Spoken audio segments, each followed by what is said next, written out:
Hi, this is Dave Hooper.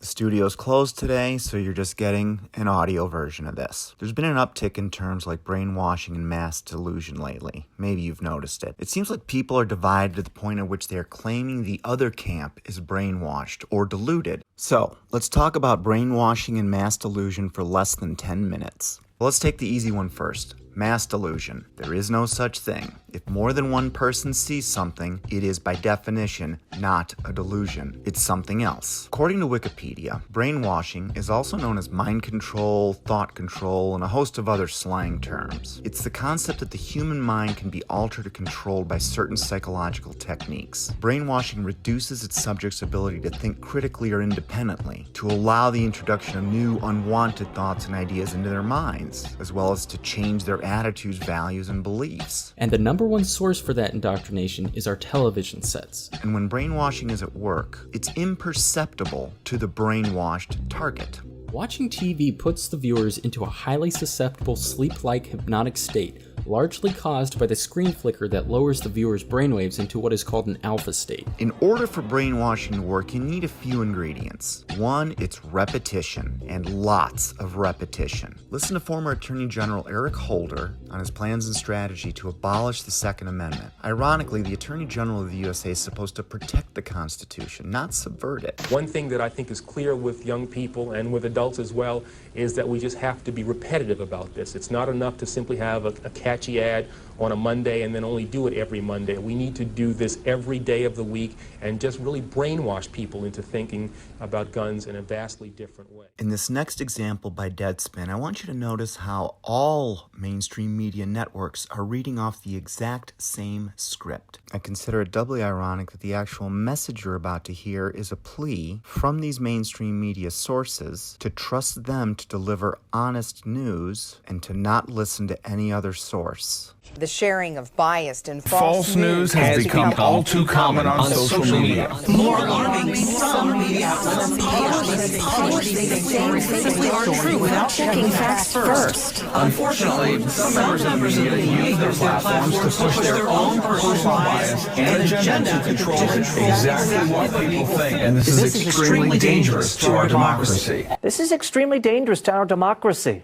This is extremely dangerous to our democracy. This is extremely dangerous to our democracy. Every local news station, and if you didn't notice, it went across all networks. It didn't matter if it was Fox, CBS, MSNBC, CNN, all of them participated in this. This is not an accident. However, thanks to Deadspin, in a sense, they were caught. And when caught, the powers that be will typically admit it was a mistake, and they'll reassure the target audience it was a one-time event and will never happen again. I don't understand reading that, just acting it out like they did. Those were seasoned journalists.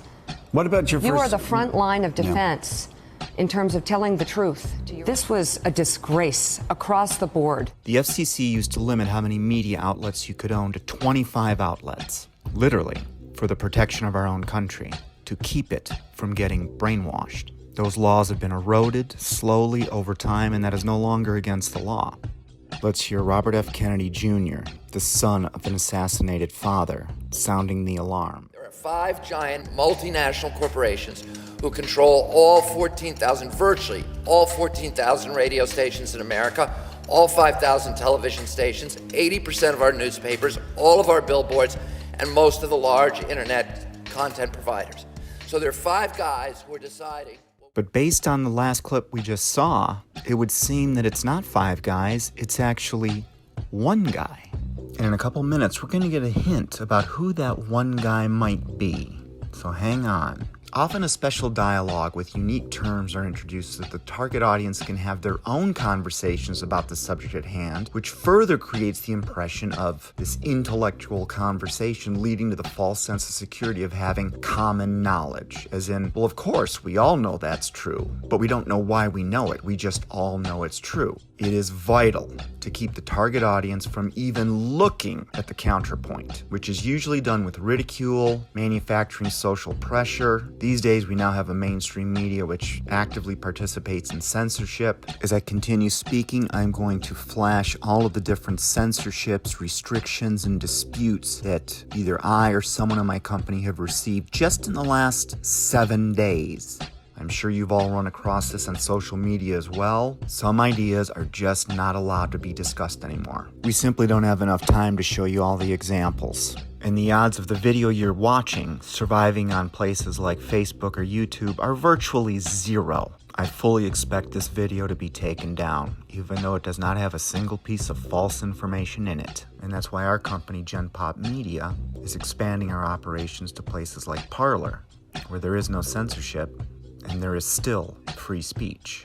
We've produced documentary films and about 200 recorded radio and/or television shows.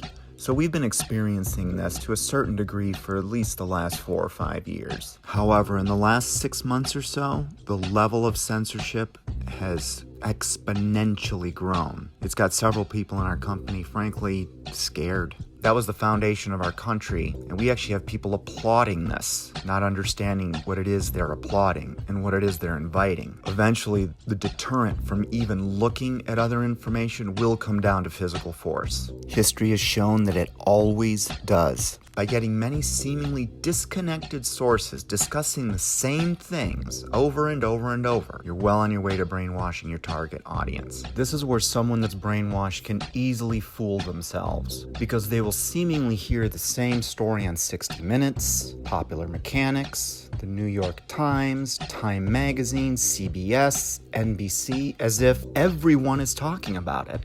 Hence, we reach that common knowledge threshold. That's a lot of control over your emotions based on someone else's word, which we know comes from at least 5 individual sources, and it seems comes from actually one source. Someone, one person, wrote that speech you heard, played across hundreds of affiliate local television stations. To be safe, let's make sure that Deadspin mashup wasn't a one-time aberration. Let's go back a little bit in history and see if this hasn't been going on longer than we realize. In consumer news, economic factors may take some spring out of the Easter Bunny's step this year. Economic factors may take some spring out of the Easter Bunny's step this year. Economic factors may take some spring out of the Easter Bunny's step this year.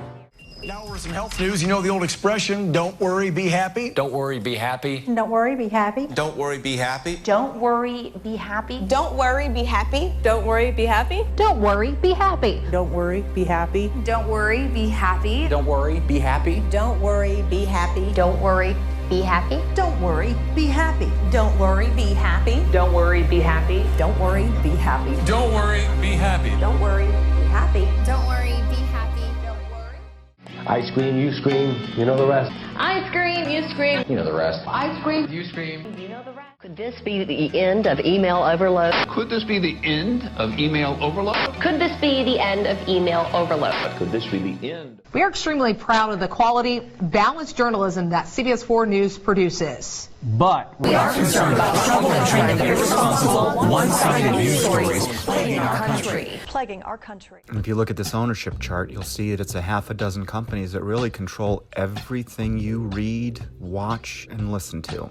So don't fool yourself. Just because you see it on 60 Minutes, and then you read it in the New York Times, and then the Wall Street Journal, then your local paper, and then you run into friends later at the bar who read USA Today or watched NBC or CNN, and you're talking about the exact same thing and agreeing on it, you're really just talking to someone else who's also brainwashed. You are reaching a false sense of security of the information you have, when it's simply one person using many to manipulate millions. When the U.S. Constitution included a codicil to protect a free press, this is not what they had in mind. It's the opposite. It seems that we don't really have journalism anymore. We simply have people that are attractive and good readers. That is not what our Constitution was supposed to protect. That law existed for a reason. In our first mini documentary, number 1, we showed that brainwashing activities were at play as early as the 1950s and 1960s in the USA. So, is brainwashing at work only in the media? This one should send a shiver down your spine. Let's look to a speech from 2003 by the leaders of 2 separate nations as they were trying to gather support for waging war in Iraq. For some reason, Iraq was our target, yet they had nothing to do with 9/11. They're the leaders of Canada and Australia. This was almost 20 years ago. Iraq's continued defiance of the community of nations presents a challenge which must be addressed. Presents a challenge which must The member for Grayndler. It is inherently dangerous to allow a country such as Iraq to retain weapons of mass destruction, particularly in the light of its past aggressive behaviour. If the world community fails to disarm Iraq, we fear that other rogue states will be encouraged to believe that they too can have these weapons. Now, when you think of that, really think about what you just heard. That alone is evidence that there's a consolidated power above the leaders of nations. In future episodes, we're going to shed some light on that one potential source. But we've learned a few things so far. It would seem this source is deceitful and is not just above the U.S. media machine, but is above nations. Kind of like a deceiver of the whole world, if you will. Why does that term sound familiar?